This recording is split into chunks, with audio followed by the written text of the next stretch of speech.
Yoldaşlar, hər vaxtınız xeyir olsun. Konstitusiyaya qaldığımız yerdən davam eləyirik. Bugün maddə 41-dən maddə 80-ə qədər izah verəcəm. Diqqətlə qulaq asın. İnşallah sizlər üçün faydalı olar. Deməli yoldaşlar, maddə 41-də sağlamlığın qorunması hüququ, hər kəsin sağlamlığını qorumaq, bildiyimiz kimi tibbi yardım almaq hüququ var. Dövlət müxtəlif mülkiyyət növləri əsasında fəaliyyət göstərən, çalışan səhiyyənin bütün növlərinin inkişafı üçün zəruri tədbirlər görür. Sanitariya, epidemiologiya salamatlığına təminat verir, tibbi sığortanın müxtəlif növləri üçün imkanlar yaradır.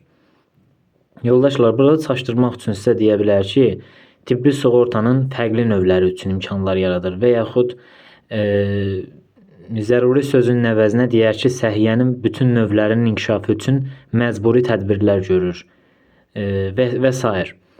Bu hissələrə çox diqqətli olun yoldaşlar. İnsanların həyatı və sağlamlığı üçün təhlükə törədə bilən, hər hansı bir hadisəyə səbəb ola biləcək faktları və halları gizlədən vəzifəli şəxslər də, yəni vəzifəli şəxslər deyərkən qanunvericilik, icra və məhkəmə hakimiyyəti orqanlarında çalışan şəxslər nəzərdə tutulur. Qanun qarşısında, qanun əsasında məsuliyyətə cəlb olunurlar. Maddə 42 təhsil hüququ. Hər bir vətəndaşın, yoldaşlar, təhsil almaq hüququ var. Sizi çaşdırmaq üçün deyər ki, hər bir şəxsin təhsil almaq hüququ var. Tez səhvdir yoldaşlar, bilin ki, həmin vaxt. Çünki təhsil hüququ yalnız vətəndaşların var, amma əcnəbilərin yoxdur. Yalnız vətəndaşlara mənsub olan hüquqdur. Dövlət pulsuz icbari ümumi orta təhsil almaq hüququnu təmin edir. Təhsil sisteminə birbaşa dövlət tərəfindən nəzarət edir və maddi vəziyyətindən asılı olmayaraq istedadlı şəxslərin təhsili davam elətdirməsinə dövlət zəmanət verir. Dövlət minimum təhsil standartlarını müəyyən edir. Yoldaşlar, burada çaşdırmaq üçün deyə bilər ki, dövlət orta təhsil standartlarını müəyyən edir və yaxud dövlət aşağı təhsil standartlarını müəyyən edir. Bilin ki, yoldaşlar, tez səhvdir. Dövlət minimum təhsil standartlarını müəyyən edir. Maddə 43. Mənzil hüququ. Heç kəs yaşadığı mənzildən qanunsuz məhrum edilə bilməz. Testdə deyə bilər ki, heç kəs yaşadığı mənzildən məhrum edilə bilməz. Belə gördüyünüz halda yoldaşlar, cavab səhvdir. Qanunsuz məhrum edilə bilməz. Diqqətli olun. Dövlət yaşayış binalarının və evlərin tikintisinə rəvac verir. İnsanların mənzil hüququnu gerçəkləşdirmək üçün xüsusi tədbirlər görür. Və burada xüsusi sözün əvəzinə profilaktik tədbirlər görür deyə bilər. Qarışdırmayın, xüsusi tədbirlər görür deməlidir. Maddə 44. Milli mənsubiyyət hüququ. Hər kəsin, yəni hər bir vətəndaşla, hər bir şəxs, əcnəbilər, vətəndaşlı olmayan şəxslər bunun içində gedir. Hər kəsin milli mənsubiyyətini qoruyub saxlamaq hüququ var. Heç kəs milli mənsubiyyətini dəyişdirməyə məcbur edilə bilməz. Maddə 45. Ana dilindən istifadə hüququ. Hər bir şəxsin, yəni bütün fiziki şəxslərin ana dilindən istifadə etmək hüquqları var. İstər bizim ölkəmizdə, istər xarici ölkədə. Mən Almaniyaya getmişəmsə, o demək deyil ki, orada Azərbaycan dilindən istifadə edə bilmərəm. Yəni mənim önümə heç kim çıxıb deyə bilməz ki, sən niyə öz dilində danışırsan? Yəni qanunda da belə bir şey var ki, hər kəsin ana dilindən istifadə etmək hüququ vardır istədiyi yerdə. Hər kəsin istədiyi dildə tərbiyə və təhsil almaq, yaradıcılıqla məşğul olmaq hüququ var. Yaradıcılıq deyərkən yoldaşlar, burada pedaqoji fəaliyyət də ola bilər, incəsənət də ola bilər, fərqli heykəltaraşlıq da ola bilər və s. Heç kəs ana dilindən istifadə hüququndan məhrum edilə bilməz. Maddə 46. Şərəf və ləyaqətin müdafiəsi hüququ. Hər kəsin öz şərəf və ləyaqətini müdafiə etmək hüququ var. Şəxsiyyətin ləyaqəti dövlət tərəfindən qorunur. Burada çaşdırmaq üçün deyə bilər ki, ölkə tərəfindən qorunur və s. Test yoldaşlar, o zaman səhvdir. Şəxsiyyətin ləyaqəti yalnız dövlət tərəfindən qorunur. Heç bir hal şəxsiyyətin ləyaqətinin alçaldılmasına əsas verə bilməz. Orada məsəl üçün testdə sizə verə bilər ki, vətəndaşlıqdan imtina etdiyi halda və yaxud hər hansı bir böyük bir cinayət törətdikdə testdə verə bilər çaşdırmaq üçün. O sizi çaşdırmasın. Heç bir hal şəxsiyyətin ləyaqətinin alçaldılmasına əsas verə bilməz. Heç kəsə işgəncə və əzab verilə bilməz və heç kəs insan ləyaqətini alçaldan rəftara və yaxud da cəzaya məruz qala bilməz. Özünün könüllü razılığı olmadan, yəni özü istəmədiyi formada, yəni özüm istəmədiyim təqdirdə heç kim mənim üzərimdə tibbi elmi başqa təcrübə apara bilməz. Deməli, azadlıqlarımız yoldaşlar, bildiyimiz kimi 5 dənə azadlığımız var. Bunlar fikir və söz azadlığı, vicdan azadlığı, sərbəst toplaşmaq azadlığı, məlumat azadlığı, yaradıcılıq azadlığı. Fikir və söz azadlığı hər kəsin var, yoldaşlar. Bildiyimiz kimi heç kəs öz fikir və əqidəsini açıqlamağa və fikir və əqidəsindən dönməyə məcbur edilə bilməz.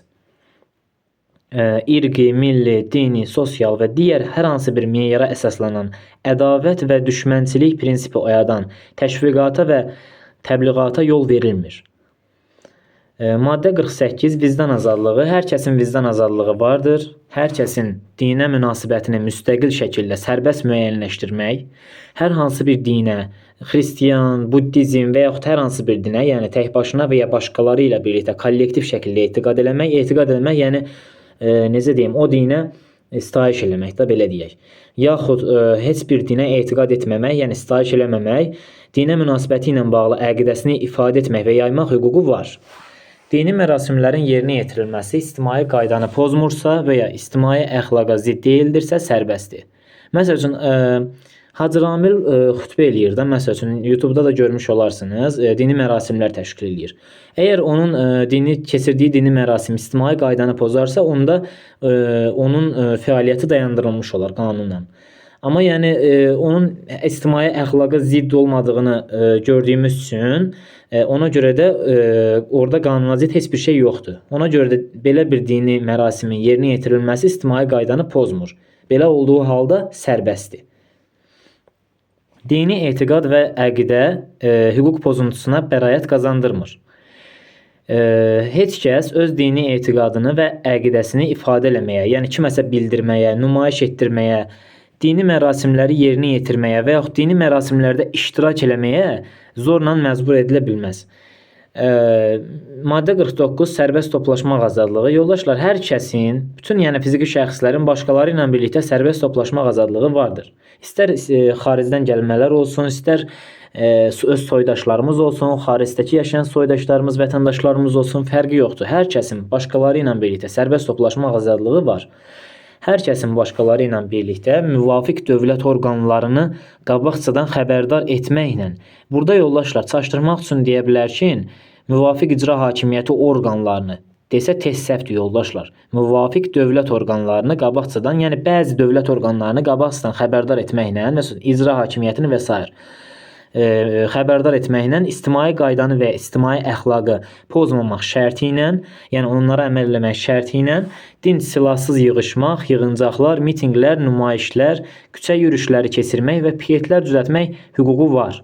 Maddə 50 məlumat azadlığı. Deməli, yoldaşlar, hər kəsin istədiyi məlumatı qanuni yolla axtarmaq, əldə etmək, qanuni yolla ötürmək, qanuni yolla hazırlamaq və yaymaq azadlığı var. Yoldaşlar, burada desə ki, hər kəsin hər hansı məlumatı axtarmaq, əldə eləmək, ötürmək, hazırlamaq, yaymaq azadlığı var desə cavab səhvdir yoldaşlar, birinci. Qanuni yolla yalnız sən istədiyin məlumatı axtarıb əldə edə bilərsən, ötürə bilərsən, yaya bilərsən, hazırlaya bilərsən, amma hər hansı bir məlumatı yox. Qanuni yolla istədiyin məlumatı axtara bilərsən. Yadda saxlayın.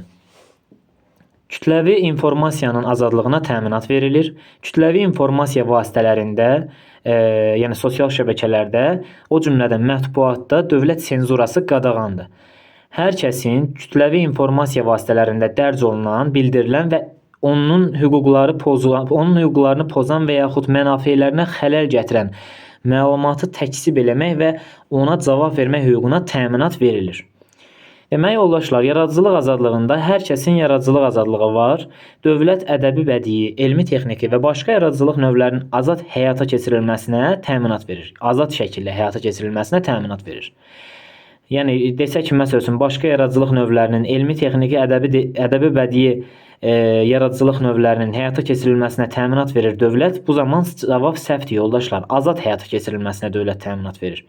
Yaradıcılıq növlərinə ədəbi bədii, elmi texniki və s. yaradıcılıq növləri aid edilir. Maddə 52 vətəndaşlıq hüququ.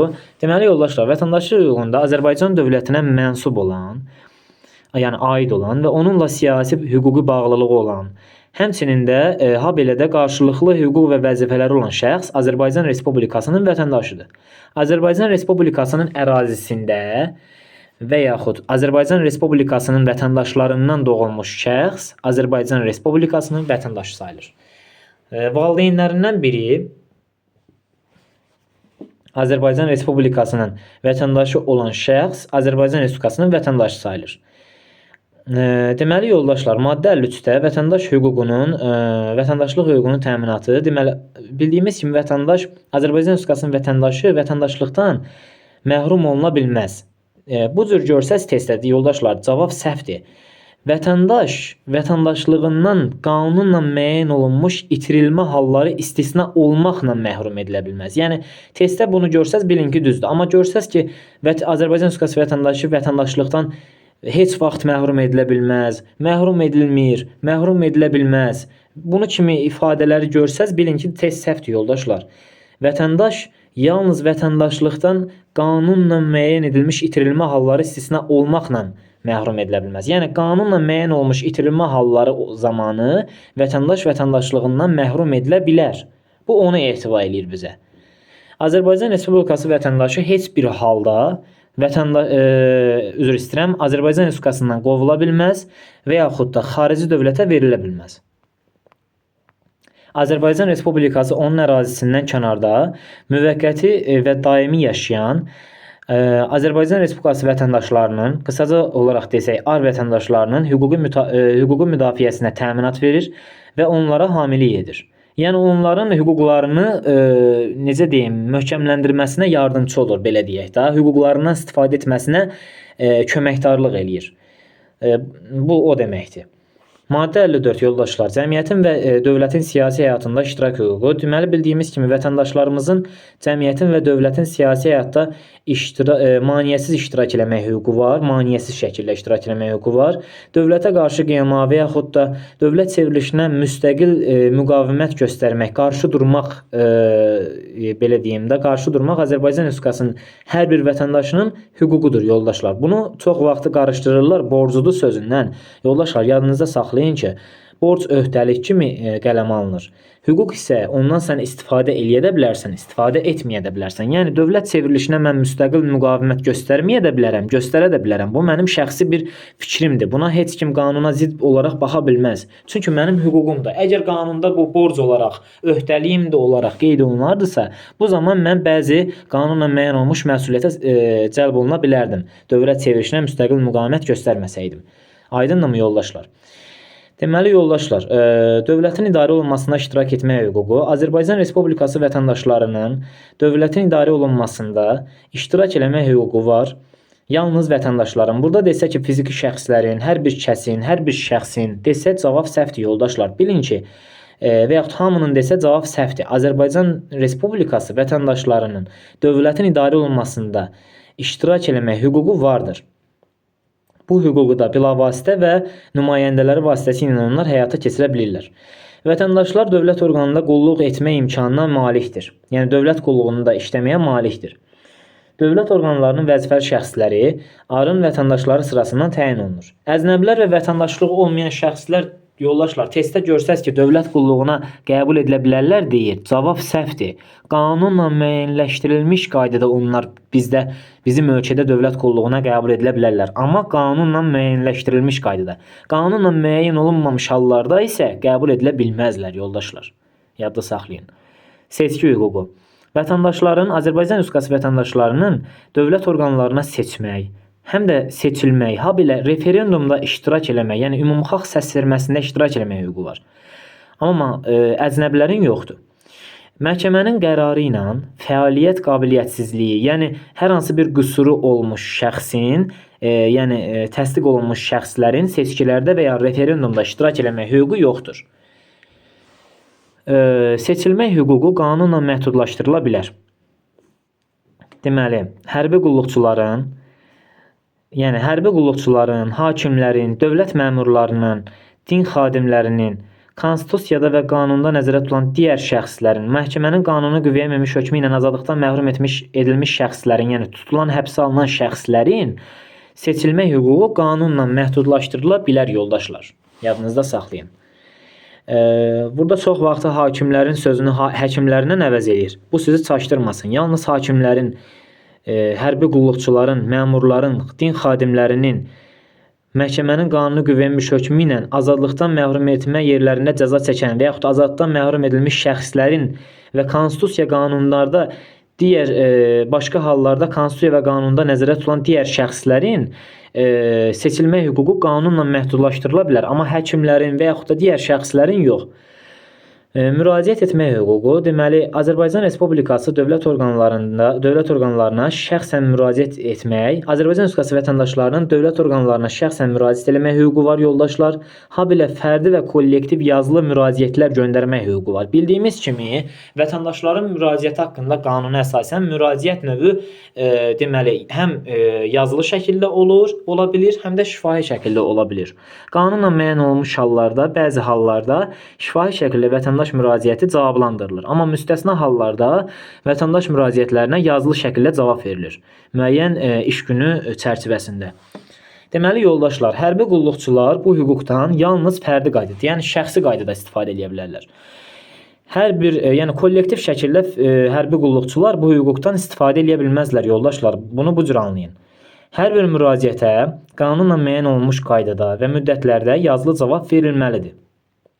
Qeyd etdiyimiz kimi, deməli, vətəndaşların dövlət orqanlarının, onların vəzifəli şəxslərinin, siyasi partiyaların, yəni YAP, və s. digər partiyalar, həmkarlar və yaxud da digər partiyaların, ittifaqların, ictimai birliklərin, habelə vətəndaşların fəaliyyətini və ya işini tənqid etmək hüququ var.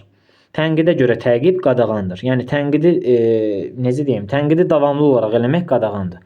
Təhqir və böhtan tənqid sayıla bilməz.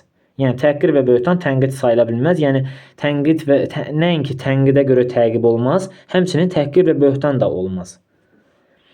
Deməli, maddə 58 birləşmə hüququ. Hər kəsin başqaları ilə birlikdə birləşmə hüququ var.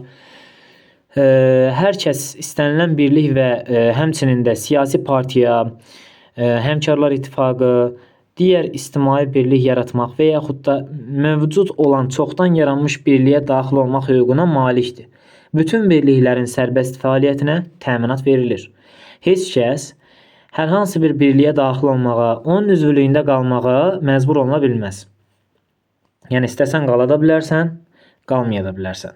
Azərbaycan Respublikasının bütün ərazisində və yaxud da hər hansı bir hissəsində, yəni hər hansı bir ərazi dairəsində qanuni dövlət hakimiyyətini zorla devirmək məqsədi güdən, cinayət hesab olunan digər məqsədlər güdən və yaxud cinayətkar üsullardan istifadə edən birliklər qadağandır, yoldaşlar. Konstitusiyanı və qanunları pozan birliklərin fəaliyyətinə yalnız məhkəmə qaydasında xitam verilə bilər.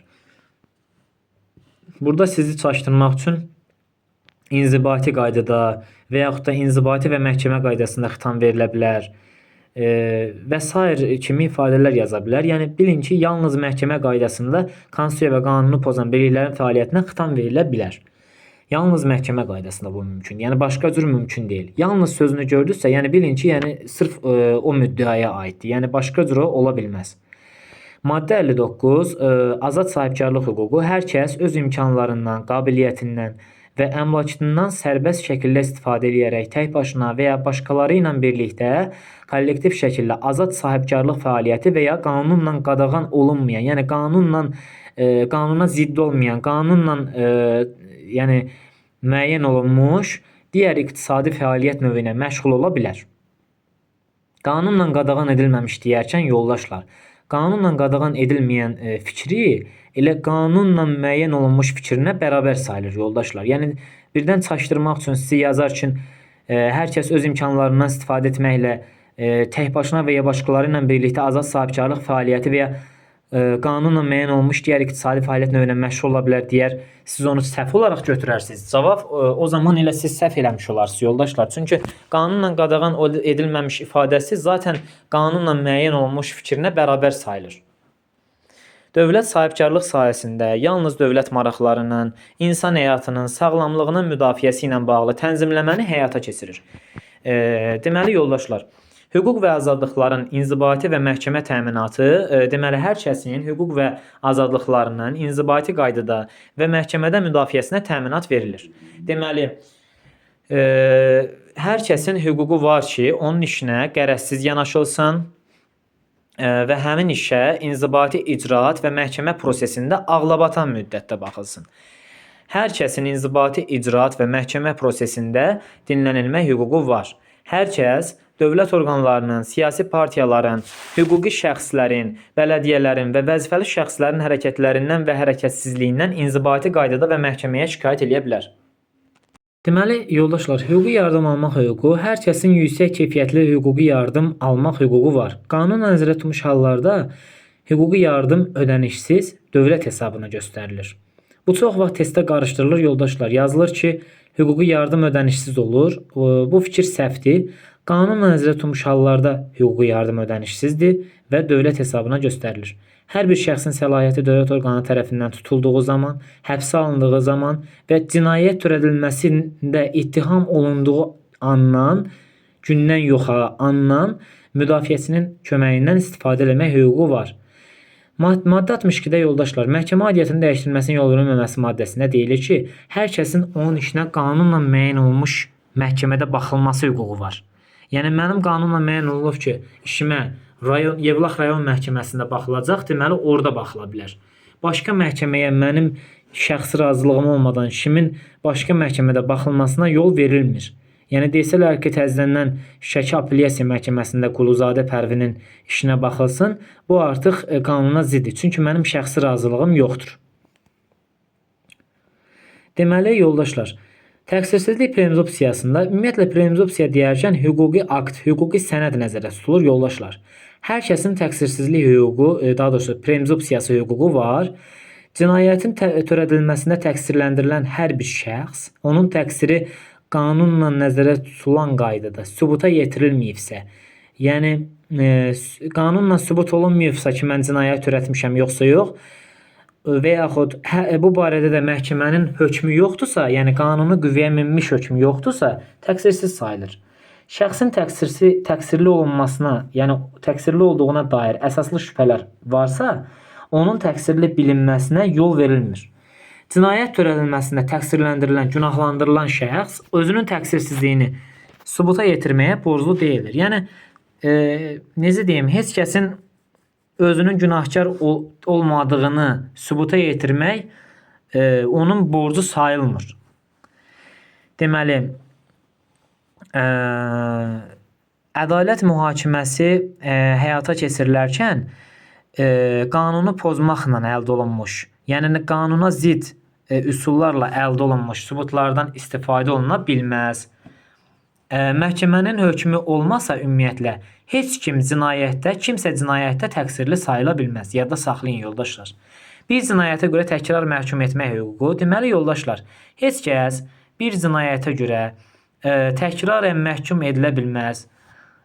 Maddə 65-də məhkəməyə təkrar müraciət etmək hüququndan danışır. Deməli, ümumiyyətlə, məhkəmənin məhkum etdiyi hər bir şəxsin öz barəsində çıxarılmış hökmə qanunla nəzərdə tutulan qaydada yuxarı məhkəmədə yenidən baxılması, həmçinin də özünün əhv edilməsi və cəzasının yüngülləşdirilməsi haqqında müraciət etmək hüququ var. Yəni, hər bir şəxs öz cəzasının yüngülləşdirilməsi ilə bağlı məhkəməyə müraciət edə bilər. Özünün əhv edilməsi ilə bağlı məhkəməyə müraciət edə bilər və öz barəsində çıxarılan hökmə qanunla nəzərdə tutulan qaydada yuxarı məhkəmədə, apellyasiya və yaxud da digər məhkəmələrdə baxılması ilə bağlı məhkəməyə təkrarən müraciət edə bilər.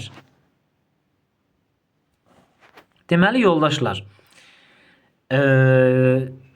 heç bir şəxs, yəni daha doğrusu biz qeyd elədiyimiz kimi heç kəs cinayətə görə təkrarən məhkum edilə bilməz. Həmçinin də təkrar müraciət etmək hüququ məhkəməyə o halda var ki, o əhv edilməklə bağlı, cəzasının yüngülləşdirilməsi ilə bağlı və yaxud da yuxarı məhkəmədə işinə təkrar baxılması ilə bağlı hər bir şəxs, yəni bütün fiziki şəxslər, yəni həm vətəndaşlar, həm də əznəbilər, deməli, məhkəməyə təkrar müraciət etmək hüququndan istifadə edə bilər.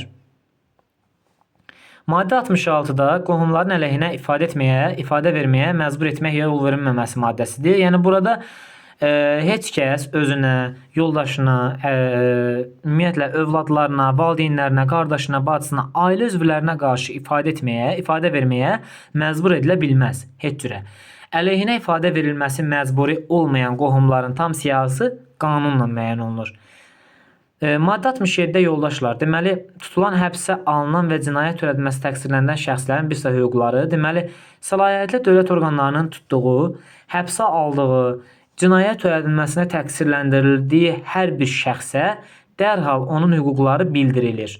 Yəni, hansı hüquqdan istifadə edə biləcəyi bildirilir və tutulmasının, həbsə alınmasının, cinayət məsuliyyətinə cəlb edilməsinin səbəbləri izah edilir. Cinayət törədilməsində təqsirləndirilən hər bir şəxs məhkəmədə məhkum edilməzdən əvvəl dinlənilir. Ümumiyyətlə dinlənilməlidir, daha doğrusu. Cinayət törədilməsinə təqsirləndirilən, günahlandırılan hər bir şəxs məhkum edilməzdən, yəni tutulmazdan, həbsə alınmaqdan əvvəl ilk öncə dinlənilməlidir. Maddə 68. Özbaşınalıqdan müdafiə və vicdanlı davranış hüququ. Hər kəsin dövlət orqanlarının ona münasibətdə özbaşınalığı istisna edən vicdanlı davranışına hüququ vardır.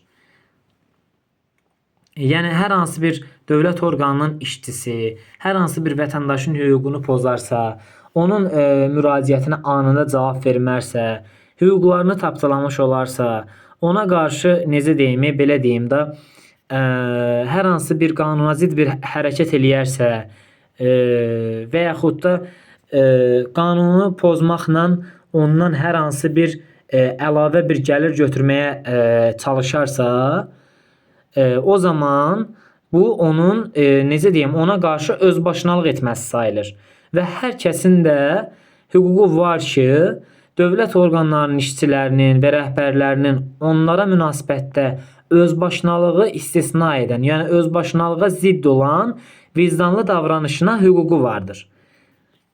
Yəni, hər kəsin dövlət orqanının rəhbəri, səlahiyyətli şəxslərindən vicdanlı davranış ummaq hüququ var. Yəni, onların vicdanlı davranışına layiqdir hər kəs. Cinayət habelə hakimiyyətdən sui-istifadə nəticəsində zərər çəkmiş hər hansı şəxsin hüququ qanunla qorunur.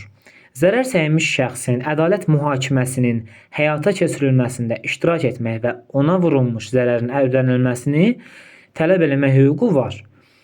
Deməli, hər kəsin dövlət orqanlarının yaxud onların vəzifəli şəxslərin qanuna zidd hərəkətləri və hərəkətsizliyi nəticəsində vurulmuş zərərin dövlət tərəfindən ödənilməsi hüququ var.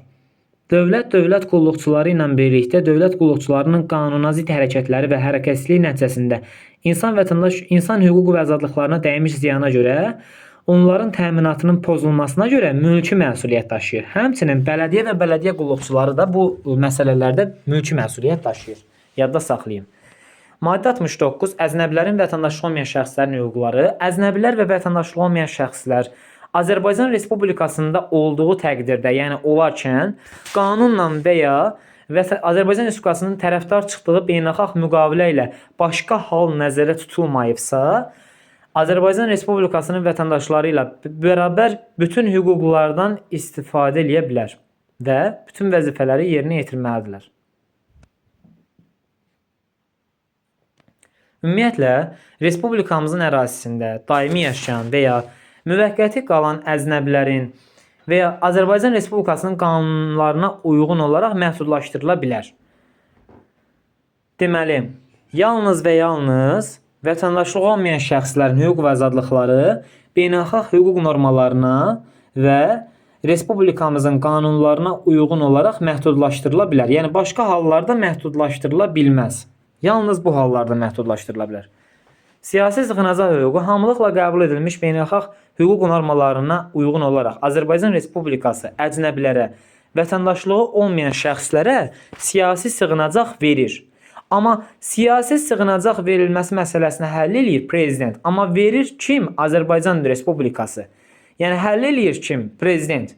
Yadda saxlayın, diqqətli olun buna. Çox vaxtı qarışdırır, deyir prezident siyasi sığınacaq verir. Siyasi sığınacağı verən respublikadır. Amma həll eləyən bu məsələni prezidentdir. Nəyə əsasən? Hamılıqla qəbul edilmiş beynəlxalq hüquq normalarına əsasən. Siyasi əqidəsinə görə, həmçinin də Azərbaycan Respublikasında cinayət sayılmayan əmələ görə təqib edilən şəxslərin başqa dövlətə verilməsinə yol verilmir, yoldaşlar. Maddə 71. İnsan vətəndaş hüquqları azadlıqlarının təminatı. Konstitusiyada təsbit olunan insan vətəndaş hüquqları azadlıqlarını gözləmək və həmçinin də qanunvericilik, onları qorumaq, qanunvericilik, icra və məhkəmə hakimiyyəti orqanlarının borcudur. İnsan vətəndaş hüquqlarının və azadlıqlarının həyata keçirilməsini heç kəs məhdudlaşdıra bilməz. Ümumiyyətlə, hər kəsin hüquq və azadlıqları konstitusiyada və qanunlarda müəyyən olunmuş əsaslarla, habelə digərlərinin hüquq və azadlıqları ilə məhdudlaşır. Hüquq və azadlıqların məhdudlaşması dövlət tərəfindən gözlənilən nəticəyə mütənasib olmalıdır. Ümumiyyətlə, müharibə, hərbi vəziyyət, fövqəladə vəziyyət, səfərbərlik elan olunduğu vaxt insan vətəndaş hüquqlarının azadlıqlarının həyata keçirilməsi Azərbaycan Respublikasının beynəlxalq öhdəliklərini nəzərə almaq şərti ilə qismən və müvəqqəti məhdudlaşdırıla bilər. Həyata keçirilməsi məhdudlaşdırılan hüquq və azadlıqlar haqqında əhaliyə qabaqcadan, əvvəlcədən məlumat verilir. Heç bir halda heç kəs din, vicdan, fikir və əqidəsini açıqlamağa məcbur edilə bilməz və bunlara görə təqsirləndirilə bilməz.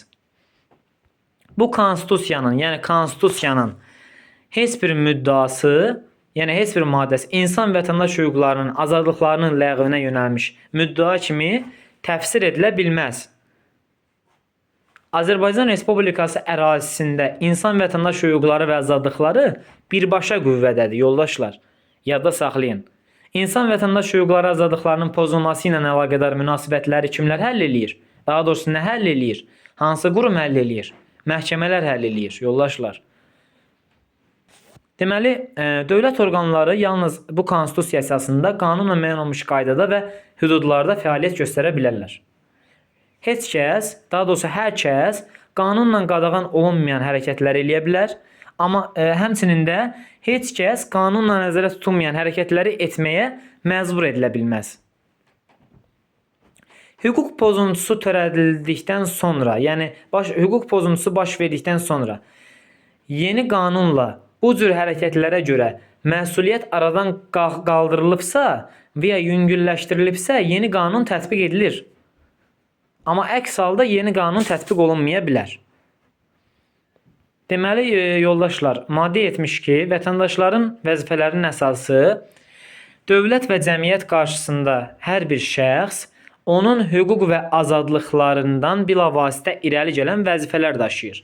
Hər kəsin üzərinə vəzifələr yalnız bu konstitusiya ilə və ya qanunla qoyula bilər. Hər bir şəxs Azərbaycan Respublikasının konstitusiyasına və qanunlarına əməl etməli, başqa şəxslərin də hüquq və azadlıqlarına hörmət bəsləməli, qanunla müəyyən olmuş digər vəzifələri yerinə yetirməlidir, yoldaşlar. Qanunu bilməmək məsuliyyətdən azad etmir. Maddə 73. Vergilər və başqa dövlət ödənişləri. Qanunla müəyyən olmuş vergiləri və başqa dövlət ödənişlərini tam həcmdə, vaxtında ödəmək hər kəsin, daha doğrusu hər bir kəsin borcudur. Uşaqlar, burada desək ki, hər kəsin borcudur, fikir səhvdir. Hər bir kəsin olmalıdır.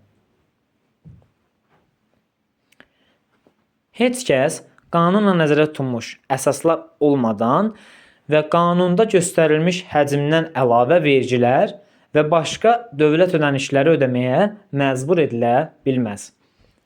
Maddə 74. Vətənə sədaqət. Vətənə sədaqət, yoldaşlar, müqəddəsdir. Vəzifəyə seçilmə və ya təyinat yolu ilə qanunvericilik, icra və ya məhkəmə hakimiyyəti orqanlarında işləyən şəxslər öz vəzifələrini dürüst və layiqincə yerinə yetirməməyə görə məsuliyyət daşıyırlar və qanunla müəyyən edilmiş hallarda and içirlər.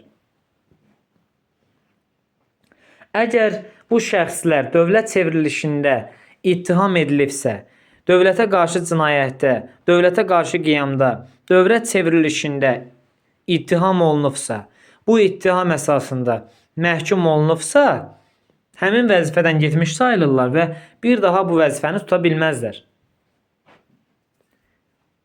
Maddə 75. Dövlət rəmzlərinə hörmət. Hər bir vətəndaş, hər bir şəxs yox, hər kəs yox, hər bir vətəndaş Azərbaycan Respublikasının dövlət rəmzlərinə, yəni bayrağa, gerbə və himnə hörmətlə yanaşmalıdır. Yəni hörmət göstərməlidir, hörmət etməlidir. Dövlət rəmzlərinə hörmətsizliyin nümayiş etdirilməsi yoldaşlar qanunla müəyyən olmuş məsuliyyətə səbəb olur. Vətənə müdafiə hər bir vətəndaşın borcudur. Qanunla müəyyən olmuş hallarda, daha doğrusu qanunla müəyyən olmuş qaydada vətəndaşlar hərbi xidmət keçirlər. Vətəndaşların əqidəsi həqiqi hərbi xidmət keçməyə ziddirsə, qanunla müəyyən olmuş hallarda həqiqi hərbi xidmətin alternativ xidmətlə əvəz olunmasına yol verilir. Tarix və mədəniyyət abidələrini qorumaq hər bir şəxsin borcudur. Həmçinin ətraf mühitin qorunması da hər bir şəxsin borcudur. Heç kəs Azərbaycan Respublikasının konstitusiyasına və qanunlarına zid vəzifələrin icrasına məcbur edilə bilməz. Qanunvericiliyə və yaxud da qanunlara və yaxud konstitusiyamıza zidd olan hər hansı bir vəzifəni kimsə hər hansı bir vətəndaşdan məcbur edə bilməz ki, sən bunu et. Yəni bunu ehtiva edir yoldaşlar. Yəni qanunda, konstitusiyada o yazılmayan hər hansı bir hüquqdan və yaxud da vəzifədən istifadə etməyə məcbur deyilsən. Nə də kimsə səni məcbur edə bilməz. Maddə 80. Məsuliyyət. Deməli yoldaşlar, konstitusiyanın və qanunların pozulması, o cümlədən konstitusiyada və qanunlarda nəzərdə tutulan hüquqlardan sui istifadə və ya vəzifələrin yerinə yetirilməməsi, vəzifələrdən boyun qaçırmaq qanunla müəyyən edilən məsuliyyətə səbəb olur. Bura qədər yoldaşlar, qanunvericilik hakimiyyətindən gələn dərs qanunvericilik hakimiyyətindən başlayıb bir neçə maddənin izahını verəcəyik. İnşallah növbəti dərslərdə görüşmək ümidi ilə sağ olun. Ümidvaram ki, faydalı olacaq.